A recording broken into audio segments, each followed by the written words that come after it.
Hey guys, what's up? There is a series that came out called Shadow and Bone, and it came out on Netflix a little while ago, actually a few months ago. And I just saw it now. I did try to watch it right in the beginning when it first came out. I couldn't get into it really. I couldn't watch like through the first episode. And so I watched like 10 minutes, 20 minutes of it, and I put it down. I kind of like didn't watch it for a while. And every once in a while, I would watch another few minutes of it and I'll put it down. And I'm like, you know what? This seems like a really cool fantasy series. This seems like something I would really, really like. There's gonna be magic. There's gonna be all kinds of like wizards and, warlocks and all kinds of witches in this kind of movie. It's, this kind of series. And I was just like, I should like this. I should want to watch this. And it's cool because it's not like a modern fantasy happening now, but it's not a medieval fantasy either. It's kind of happening in the steampunk sort of like Victorian age sort of, where they actually created their own world and with their own monsters and their own civilizations and their own like countries and their own inventions, and everything is sort of like, it's a little bit Victorian inspired, a little bit Renaissance inspired. It's definitely happening way in the past, but it's not happening in the Dark Ages. It's not happening in the Middle Ages, but there's conflict and war and kings and princes and mages and people who are immortal with great powers and everything like that. And it's all about magic and this one woman who, she's a wizard, she's a magician. Like, she's not like a magician, she's called the sun summoner or something like that, because she's able to control light, and she's able to basically kind of magically control light, and because of that she's called the sun summoner. This is not your average adventure series with good characters and bad characters, and yes, there's villains and there's like good guys and there's like all kinds of like heroes and villains in this thing, but it's a little bit of a different kind of take on what a fantasy adventure is. And I think what they did was they tried to make this a little bit more realistic and work sort of like how it would work with people, with Victorian age people, with that kind of like time frame and everything like that. And so the series came out a while ago. I watched it here, I watched it there, and I just noticed that I've only watched 20 minutes or half an hour into the first episode, and I was like, okay, let me watch the rest of the episode, because it says it's fantasy, it says it's got magic, it says it's pretty cool, but they didn't start off with any real kind of fantasy in it. Yeah, there were people that were manipulating wind, and other people were shooting fireballs from their fingers and stuff like that. But most of it was not really fantasy, and that's because part of the people in the series are actually wizards. Well, I'm gonna say magicians and wizards because they're not actually called wizards and magicians, but that's what they are. They're able to manipulate either shoot fireballs or heal people or wind or control shadows or control light, and you gotta really sit through, in my opinion, the way I see it, you gotta really sit through the first couple of episodes. And with me, it was just it was the curiosity of, where's this series gonna go? Where's the next episode gonna go? Because I noticed a lot of it on YouTube. There was a lot of people talking about it. I kind of popped into that kind of YouTube sphere where people were talking about Shadow and Bone. When they were talking about fantasy, they were talking about Shadow and Bone. And that was the one thing people just kept talking about. And I was like, okay, there's so much buzz about this series. Why don't I see it? And the thing about Netflix is, it's on Netflix, and the thing about Netflix is that there's a limited amount of fantasy series that are on there that are good.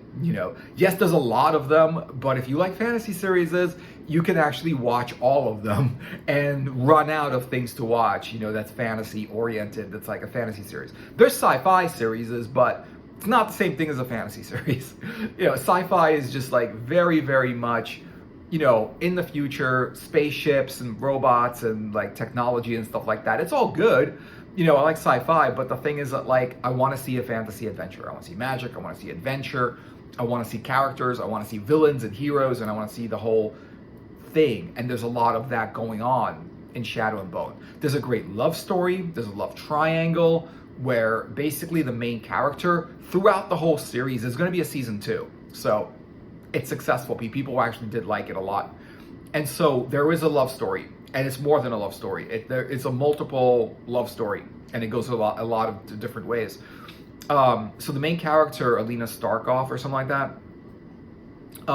she's the one who's the Sun Summoner. And what happens is that, like, she didn't know this. She doesn't know that she's a wizard or a magician or anything like that, right? And she doesn't know it, and she doesn't care, and she doesn't want to know it because she just wants to be a normal person. She's a map maker. And there's like, and there's her boyfriend, basically. And they grew up together, and they've always been in love. And they're kind of like in the same military like regime, you know, and they're on the same boat and whatever. And then the boat gets attacked by monsters, and they get split up. And she gets taken by these other people. You know, she gets taken by this shadow guy. You know, she can control light, he can control shadow, and like together, they can have great power. You know, and something like that. And there's also there's this like area that the shadow guy like created, and this is an area of darkness, and an area that, you know, the Fold, they call it, right? And it's an area where there's monsters, and they want to destroy it. But what's interesting about the series is that you really don't know what direction it's going in. It's very realistic, because once people find out that she's the Sun Summoner, she's got this power, you know, the kings want her for their army to defend their land. The commoners, the common people, want to kill her because she's a witch. You know, it's such a realistic way to look at it, because just everybody just wants something from her. They want her power. You know, like even the guy with the shadow guy who controls shadow, and he's like this prince, and he's been living for a very long time. He controls shadow. He wants her power. Like everyone wants her power. Either they want to use her power to defend their their country, or to win wars, or, you know, they're just afraid of her and her power and think she's the devil, and they want to kill her. And that's such a realistic way to look at it, because in the past, that was exactly what was going on. In the past, like in the Victorian age, in the 1800s, 1700s, there was a lot of fear about witches and wizards and magic, where the people were split on it. Some people used magic for their own advantage. You know, they used magic in wars or anything like that. Like the ancient, the old Vikings would put runes on their swords, you know, to give it that magical power. People would wear amulets in battle, you know, whether that's a crucifix or whatever kind of like, whatever amulet that they, or whatever, you know, whatever god or like power they believed in that was gonna like make them win the war.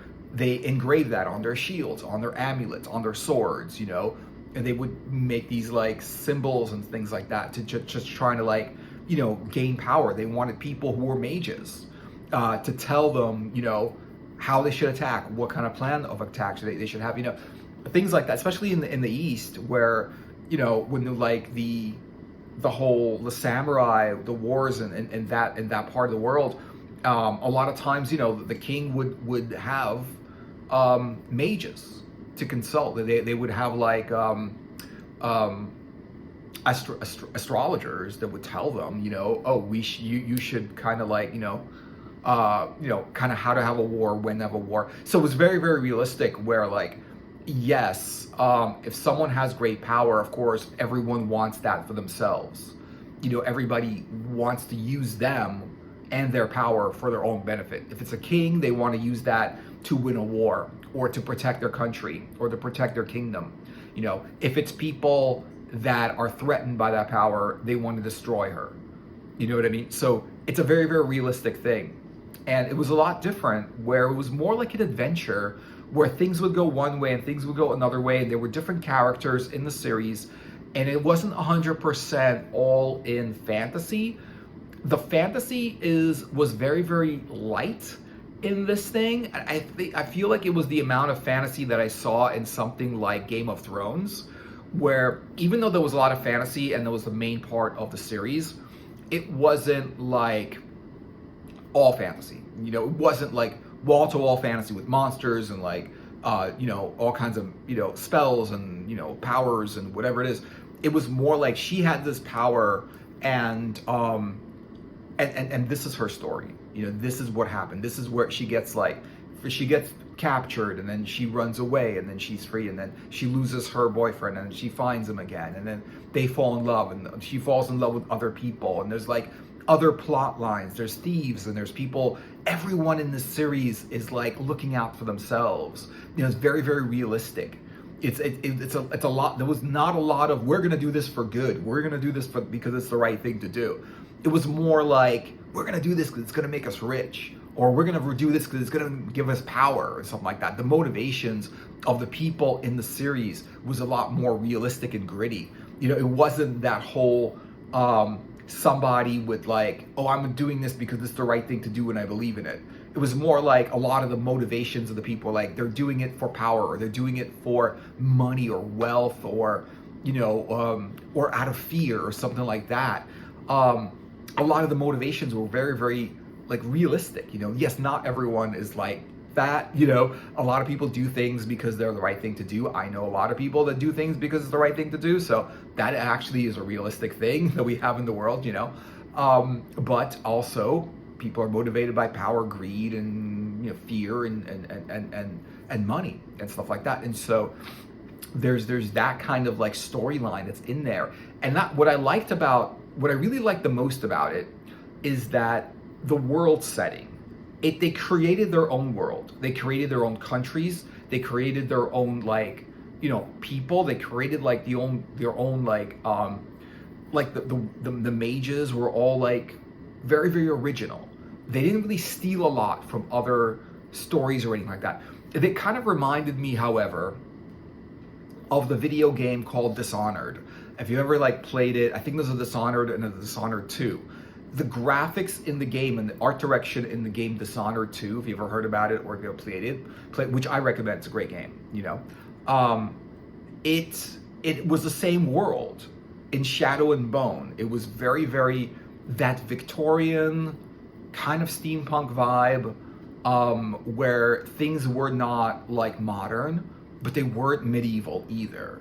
You know, there were guns. You know, it wasn't like it's a medieval world with just swords, right? No, there were guns, and there were like cannons, and there was a lot of technology, and, you know, but there were also castles and kings and that kind of thing. It's very, very historical. I think that this came from a novel or something like that, or there was a novel written that was based on this story, you know. What I think about this is that was the thing that really hooked me, that got me into it. I was like, this world is completely invented. Like, it's completely like original. Like the art direction for how everyone looks, how everyone is dressed, the armies, the countries, everything was original. They didn't like take from anything else, you know.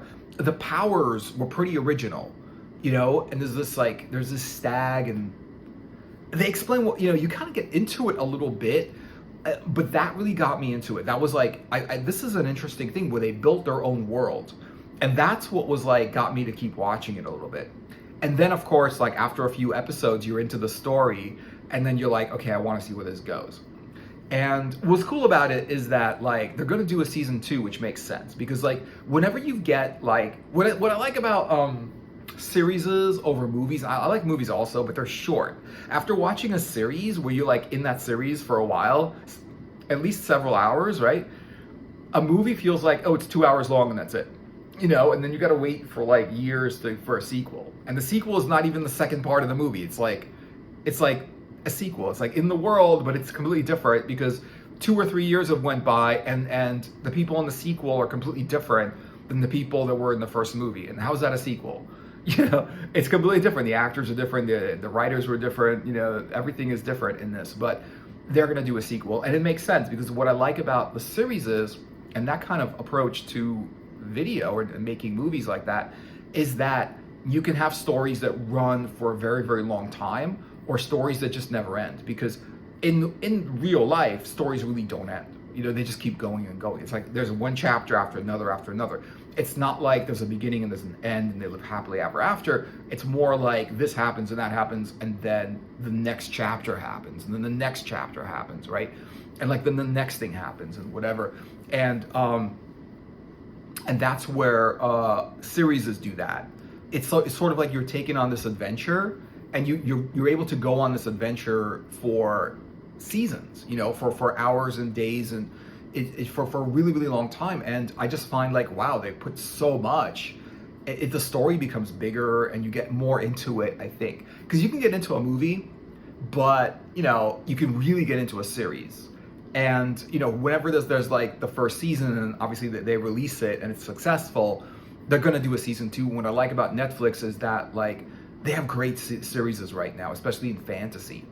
And I think that, like, with Shadow and Bone, it was a little bit of a low-key fantasy elements in it, because there was just a lot of other story, and there was romance, and there was like drama and fiction and world building and characters and character building and different people that might be good that did something bad, or might be bad that did something good. You know, it was sort of like that. And you really never know what's going to happen next and where the story's going to go. And it didn't feel linear. It just felt more realistic. Like this is more of a realistic take on how this kind of story would play out if the characters and everything was the way it is. So thanks for watching, guys. I hope you enjoyed the video. Let me know what you're thinking in the comments. Like and subscribe, and check out my other videos, and turn on notifications so you know when I'm making a video. And yeah, I will see you guys in another video later.